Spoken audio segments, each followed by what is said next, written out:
ಹೋಗಿದೀವಿ, ಅವತ್ತು ಯಾರು ಕೇಳಿಲ್ಲ ಪೊಲೀಸ್ನವರು. ಅವ್ರನ್ನ 34 ಗಂಟೆ ರಸ್ತೆ ತಡೆ ಮಾಡೋರೆ. ಇಷ್ಟು ಹಳ್ಳಿ ಜನರು ಬಳಸ್ಕೊಂಡು ಹೋಗಿದೀವಿ. ಇವತ್ತು ತಳಗಡೆ ಜಾಸ್ತಿ ಏನು ಮಾಡಕ್ ಹೋಗ್ಬಿಡಿ ರೈತರುಗಳಿಗೆ.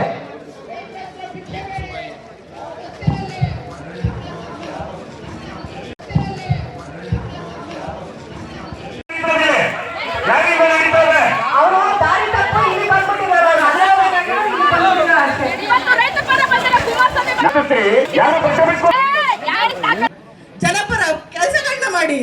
ಯಾಕೆ ರಾಜಕೀಯ ಅಡ್ಡ ಮಾಡ್ತಾ ಇದ್ದೀರಾ? ಯಾಕೆ ನಮ್ಮನ್ನ ಸಾಯಿಸ್ತಾ ಇದ್ದೀರಾ? ಅವತ್ತು ನಿಜವಾದ ಯಾರು ಹೇಳಿದ್ರು ಮರಣ ಶಾಸನ ಅಂತ. ಅವತ್ತೆಲ್ಲ ಸ್ವಾಮಿ ಬರ್ದಿದ್ದು, ಇವತ್ತೆಲ್ಲ ಬರ್ದಿದ್ದು 2006 ಅಲ್ಲಿ ಮರಣ ಶಾಸನ ಬರ್ದಿದ್ದು. ಜೀವನ ಮಾಡ್ತಾ ಇದ್ದಾರೆ. ಅವ್ರನ್ನ ದಯವಿಟ್ಟು ಕರ್ಕೊಂಡ್ಬಂದು ನೀವು ನ್ಯಾಯ ಒದಗಿಸಿ. ಪ್ರತಿ ಮನೆಯಲ್ಲೂ ಇವತ್ತು ನಮ್ಮ ಹುಡುಗಿ ಎಲ್ಲ ಹೋಗ್ಬೇಕು ಸ್ವಾಮಿ, ಎಲ್ಲ ಹೋಗ್ಬೇಕು, ಕೆಲಸ ಮಾಡಬೇಕು. ಇಲ್ಲಿಂದ 30 ಕಿಲೋಮೀಟರ್ ಹೋಗ್ತಿದ್ದಾಳೆ BSc AG ಮಾಡಿ. 15 ಕಿಲೋಮೀಟರ್ ಹೋಗಿ ದೂರದಲ್ಲಿ ಕೆಲಸ ಮಾಡ್ತಿದ್ದಾಳೆ. ಟೌನ್ಶಿಪ್ ಮೀನ್ಸ್ ಯಾಕೆ ನಾವು ರಿಯಲ್ ಎಸ್ಟೇಟ್ ಎಲ್ಲ ಸೈಟ್ ಮಾಡ್ತೀವಿ ಅಂತ ಹೇಳಿದೀವ? ಈ ಸರ್ಕಾರ ಎಲ್ಲ ಸೈಟ್ ಮಾಡ್ತಿದ್ಯಾ?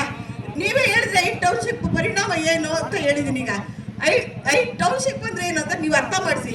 ಇಲ್ಲೇ ಫ್ಯಾಕ್ಟ್ರಿಗಳು, ಇಲ್ಲೇ ಉದ್ಯೋಗ ಸೃಷ್ಟಿ ಮಾಡ್ತಿದ್ದಾರೆ, ಇಲ್ಲೇ ಜೀವನ ಕೊಡ್ತಿದ್ದಾರೆ, ಇಲ್ಲೇ ನಮ್ಮ ನೆಲೆಗಳನ್ನ ಉಳಿಸ್ಕೊಡ್ತಿದ್ದಾರೆ ಸ್ವಾಮಿ. ನೀವು ಈ ಟೌನ್ಶಿಪ್ಗೆ ಇಷ್ಟು ಅಡ್ಡ ಮಾಡಿ, ಇಷ್ಟು ರೈತ ವಿರೋಧಿ ಕೆಲಸಗಳು ಮಾಡಿ, ನೀವು ಬಂದು ಅಡ್ಡದಲ್ಲಿ ಕೂತ್ಕೊಂಡು ಕೇಂದ್ರ ಮಂತ್ರಿಗಳು ಮಾತಾಡ್ಬಿಟ್ರೆ ನೀವು ನೆಕ್ಸ್ಟ್ ಟೌನ್ಶಿಪ್ಗೆ ಏನು ಉತ್ತರ ಕೊಡ್ತೀರಾ? ನೀವೇ ಕಾರ್ಖಾನೆ, ನೀವು 3 ವರ್ಷ ಆಗೋಯ್ತು ಸ್ವಾಮಿ. ಕರ್ನಾಟಕಕ್ಕೆ ಒಂದು ಕಾರ್ಖಾನೆ ತಂದಿಲ್ಲ ನೀವು. ತಗೊಬನ್ನಿ ಒಂದು ಕಾರ್ಖಾನೆನ.